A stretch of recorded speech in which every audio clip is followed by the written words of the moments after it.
呢個呢，就係你哋屋企嘅大門啦，我哋入去睇下先。入屋有一個客廁，呢度呢，有個大客廳啦，有個用餐嘅地方，有張8人嘅餐台，可以飽覽外邊嘅山景。喺度用餐係咪好有氣派呢？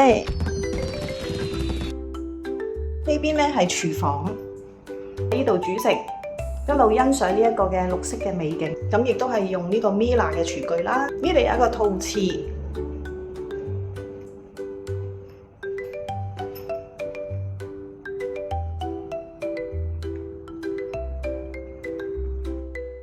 我哋去房間睇下先。房間亦都飽覽呢一度嘅山景，亦都有個套廁啦。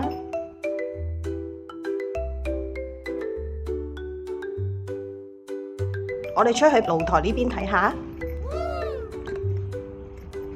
哇，唔係咁誇張啊嘛，咁大嘅。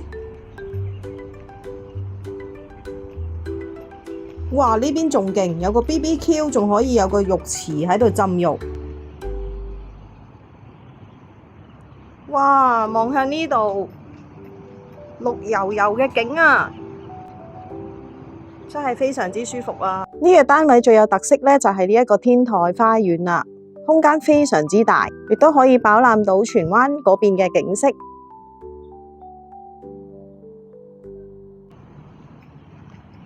好啦，我哋落去睇下先。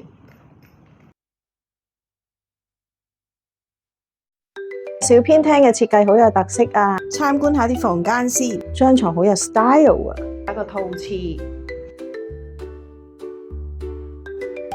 而家小偏廳都有一個嘅露台喺呢度啊！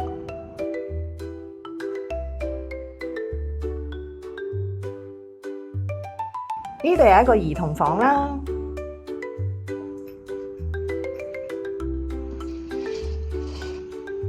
小朋友都可以喺呢度欣賞風景。好得意啊 ！Hello， 小朋友喺呢度住一定好開心啦。呢度有另一間房間，樓底都相當高啊。呢個房間呢，有浴缸同埋淋浴嘅設備，層嘅單位非常方便嘅。你望下，咁呢一個呢，係可以出返去搭 lift。呢個一梯一戶嘅複式單位，你鍾唔鍾意呢？總共有2層。連埋一個嘅露台，呢度嘅設計概念源自 Indigo， 唔怪之得咁靚啦。贈送嘅超級大平台係1157尺，客廳大約係8米乘6米。呢個複式單位你覺得點？歡迎留言啦，拜拜。有日本城啦，可以搭車出到去葵芳，附近係好多嘅屋邨，有美景商場，都好方便。嚟就有車可以葵芳啦。